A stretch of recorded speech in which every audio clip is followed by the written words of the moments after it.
Capítulo 3. La percepción inocente.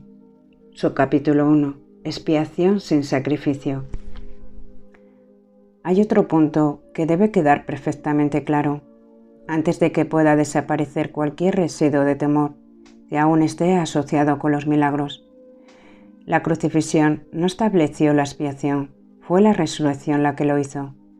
Son muchos los cristianos sinceros que no han entendido esto correctamente. Nadie que esté libre de la creencia en la escasez podría cometer tal equivocación. Si se examina la crucifixión desde el punto de vista invertido, parece como si Dios hubiese permitido e incluso fomentado el que uno de sus hijos sufriese por ser bueno. Esta desafortunada interpretación, que surgió como resultado de la proyección, ha llevado a muchas personas a vivir sumamente atemorizadas de Dios.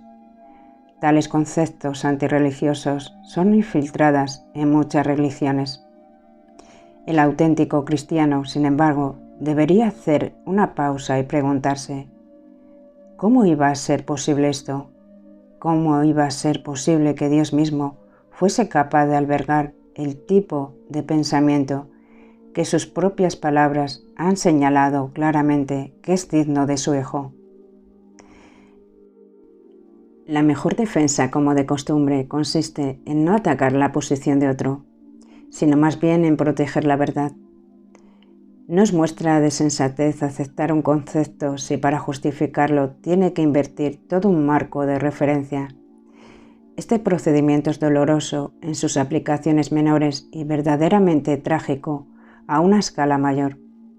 Con frecuencia la persecución termina siendo un intento de justificar la terrible y errónea percepción de que Dios mismo persiguió a su propio Hijo en nombre de la salvación.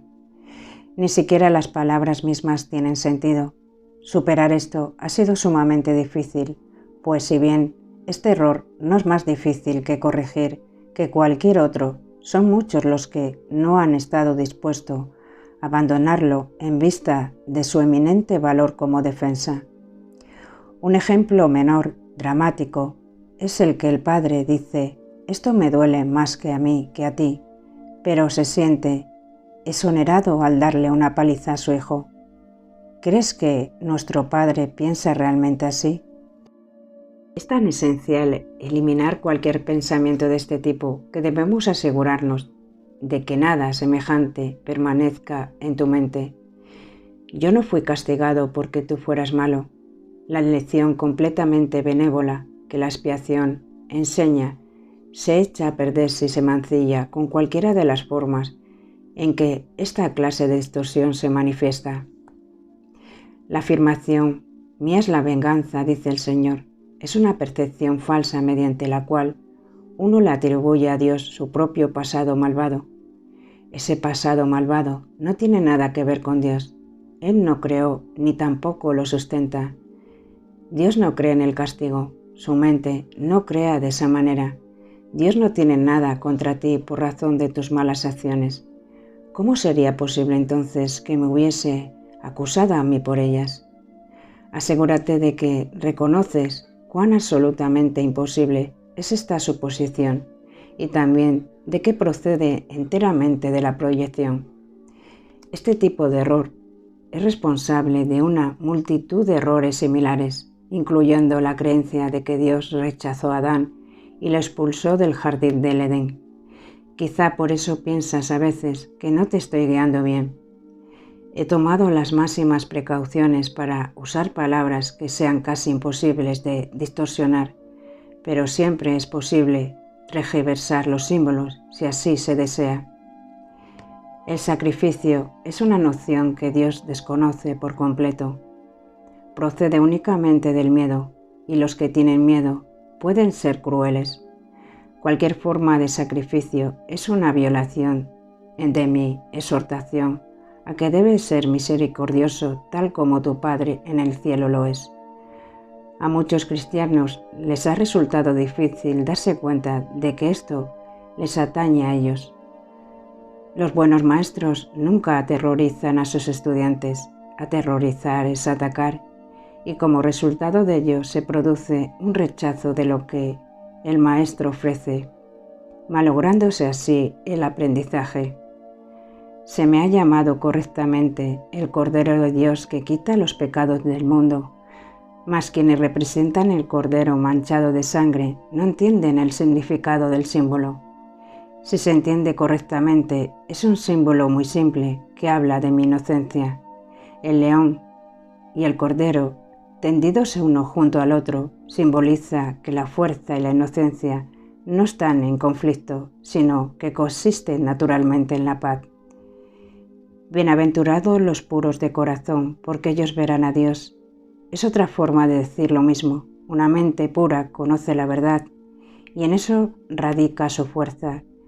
No confunde la destrucción con la inocencia, porque asocia la inocencia con la fuerza y no con la debilidad.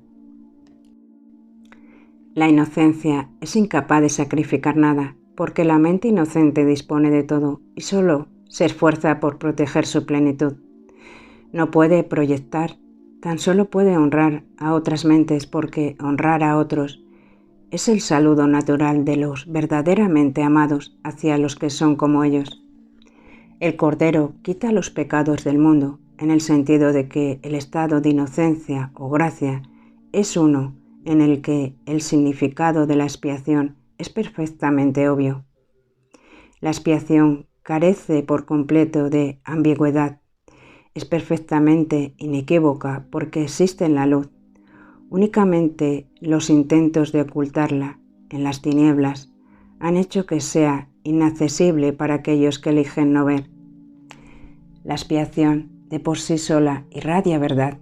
Es por lo tanto el epítome de la mansedumbre y derrama únicamente bendiciones. No podría hacer eso si procediese de cualquier otra fuente que no fuera la perfecta inocencia. La inocencia es sabiduría porque no tiene conciencia del mal y el mal no existe. No obstante, es perfectamente consciente de todo lo que es verdad. La resurrección demostró que nada puede destruir a la verdad. El bien puede resistir cualquier clase de mal, al igual que la luz disipa cualquier clase de oscuridad. La expiación es, por lo tanto, la lección perfecta. Es la demostración concluyente de que todas las demás lecciones que enseñes son ciertas. Si puedes aceptar esta generalización ahora, no tendrás necesidad de aprender muchas otras lecciones, al menos con menos importancia. Basta con que creas esto para que te liberes de todos tus errores. La inocencia de Dios es el verdadero estado mental de su Hijo. En ese estado tu mente conoce a Dios, pues Dios no es algo simbólico. Dios es un hecho. Cuando conoces a su Hijo tal como es, te das cuenta de que la expiación y no el sacrificio es la única ofrenda apropiada para el altar de Dios. En él solo la perfección tiene cabida. El entendimiento de los inocentes es la verdad. Por eso es por lo que sus altares son verdaderamente radiantes.